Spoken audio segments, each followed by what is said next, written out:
In this episode, we will examine the works of two painters who depict the harsh realities of life on the frontier, Mark Clark and Rigoberto Gonzalez. After living in various locales along the eastern seaboard, including a protracted tour of duty at the Smithsonian, Mark Clark moved to Brownsville, where he set up a gallery and studio in a historic building literally overlooking the Rio Grande River. In his paintings, Clark has chosen to reference the Aztec pantheon and render his images in the indigenous style seen in the Aztec codexes. The artist uses a rich palette to depict the deities whose awesome bloodlust required so much human sacrifice to keep them satiated. Rigoberto Gonzalez creates lusciously rendered paintings drawing on the rich European painting tradition, refining the styles of artists like Velázquez, Goya, Zurbarán, Rubens, and Rembrandt. But his subject matter reflects the cold realities produced by the drug war along the border. He depicts the victims of cartel violence with empathy and pathos uncommon to renderings of the subject. Gonzalez creates beautiful paintings that often depict the unmitigated horror of cartel violence as their primary subject. Welcome to Defining Art. I'm your host, Joseph Bravo.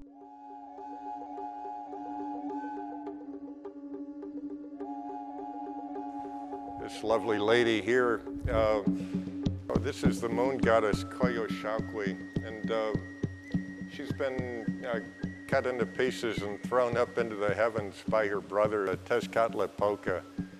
She was plotting to destroy him the minute he was born. There was a great deal of shame associated with her mother's pregnancy. She was impregnated by a ball of feathers. Great shame for the family. So Coyolxauhqui and her 300 other brothers were going to kill Tezcatlipoca, and he didn't like that. They overheard the plot from inside his mother's womb, sprang forth fully armed and fully clothed, and hacked her and the other brothers up and tossed them up into the heavens. The brothers form the Milky Way, and Coyolxauhqui is the moon.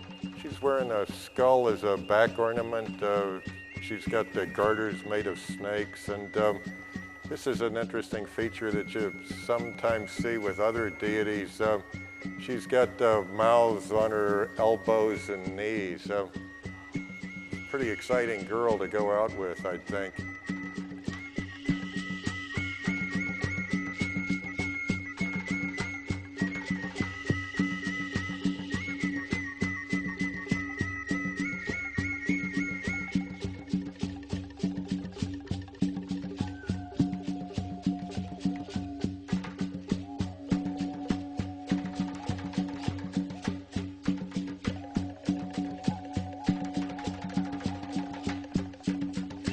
I was born in Honolulu, and when we left there in 1950, we moved back to my father's home state of Texas and kicked around here for a number of years. We tried to collect the whole set.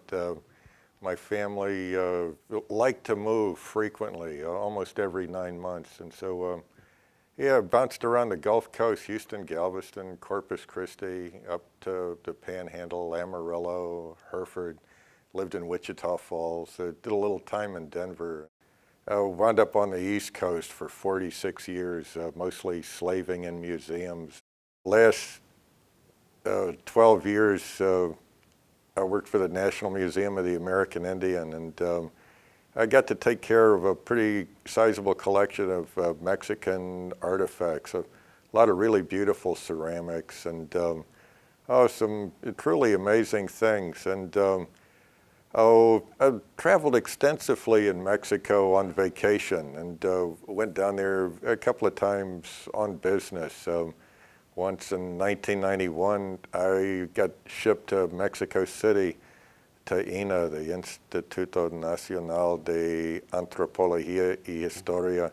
I had to pack up some Aztec gods for a show at the National Gallery called 1492. I was really fortunate. I was the only guy in the building that could speak Spanish at the NGA. Oh yeah, and so they sent me. So I got to spend 3 weeks packing up enormous stone statue of Xochipilli, life-size, really beautiful piece. Had the head of Coyolxauhqui, the moon goddess. Oh, and, so they had The big greenstone head, it's about like this. It was, you know, my major introduction to the gods, and I learned how to pronounce many of the names, you know, working with the museum staff, and got to handle, you know, these really magical objects, and it excited my curiosity, and I was always lamenting the fact that nobody had published a catalog of the Aztec gods, and, you know, you'd run into somebody like Itzpapalotl, and what the heck is Itzpapalotl supposed to be doing? What's he or she in charge of? Just trying to work all this stuff out is rocket science. Oh, it's as confusing as trying to figure out who's who in the Mexican Revolution. It took me 20 years to just figure out the succession and the revolution, and the Aztec pantheon is infinitely more complicated. But, you know, I love puzzles. And, you know, just sorting all of this information out and, you know, trying to turn it into contemporary art was such a challenge.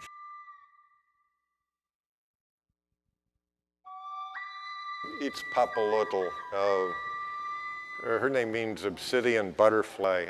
I'd kill for a name like obsidian butterfly, but oh, she was a pretty interesting deity. She was in charge of a kind of an afterworld or afterlife, a place called Tamoanchan, where women who died in childbirth resided after death. They were given the same kind of status in the afterlife as warriors. Yeah, a very interesting lady with jaguar feet. This is one of my favorite deities right here. This is Quetzalcoatl. And his name means the plumed serpent in Nahua. And he's wearing this wonderful serpent headdress that got a variety of different feathers. Probably a lot of it was constructed of paper. And then there's Quetzal plumes here. Oh, around his neck, he's wearing a shell that's been cut in section crossway. This is a conch. And it's called, in English, it's a wind jewel that represents the planet Venus that he was in charge of. He was the god of knowledge and literature, and he was the principal god of the priestly class, and just a very intelligent and benevolent fellow.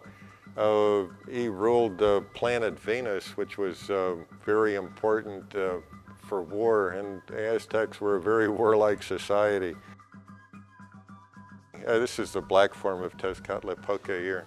He's quite a lovely guy. In this case, he's decorated with dayglyphs that show what controlled which part of his body. This is an alligator. The serpent is here, and you can see the jaguar is in charge of his missing left foot. He drew this underwater monster up from the depths of the great sea that covered the earth, and he and his brother Quetzalcoatl tore her to pieces to create the earth that we stand on. He lost his foot in the deal.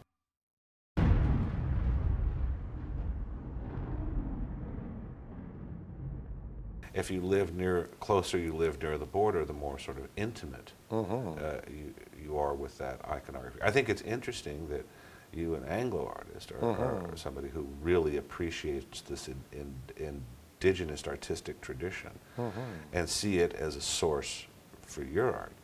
You know, I think, I can't remember the philosopher who said that the borders are where the two great tectonic plates of culture rub against each other and generate a lot of heat. And I think that's why I'm down here on the Rio Grande, yeah, because I think that collision of cultures can be just a really fertile ground to make art in.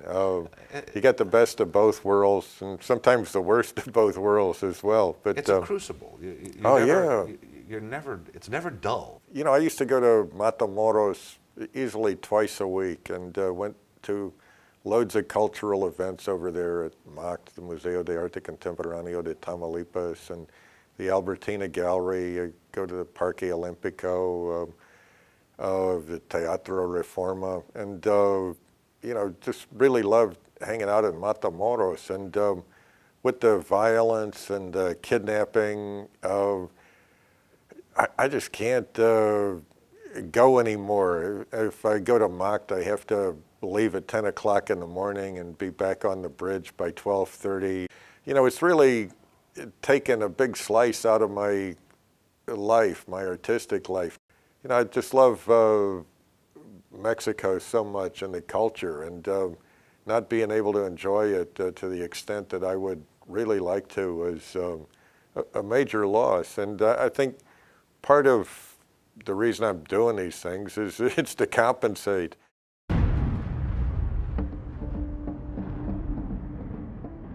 This is Tlaloc, the Aztec deity who's in charge of rain and storm. He's one of the most recognizable of all the gods. The amusing dentition here, these 4 big teeth, and he's usually seen with goggles as well. They seem to be his trademark. Actually quite a benevolent character. Without rain, where would we be? This is his consort. Her name is Chalchiuhtlicue, and she's in charge of lakes and streams, freshwater goddess. She's quite lovely. Her name means precious jade skirt. It's really kind of funny. You know, when I painted Tlaloc, we got a tropical storm that blew in, the remnants of a hurricane, and within an hour of finishing the painting, it was raining pretty hard. When I did her, she's not quite as potent. We got pretty steady drizzle for, within an hour of finishing the picture. This guy is Chalchiuhtotolin, which means precious jade turkey. And when I painted him, I couldn't figure out what he was in charge of. Did the Aztecs have a god of domestic poultry? I finally learned that he's in charge of plague and disease, but he's really a rather lovely bird, and this is one of my favorites. These, you really go back to the codexes. Why don't you tell us a little bit about the codexes and how you borrow this imagery from them and your justification for them? Oh, well, you know, I studied those for years, trying to figure out, you know, how I can make use of this material.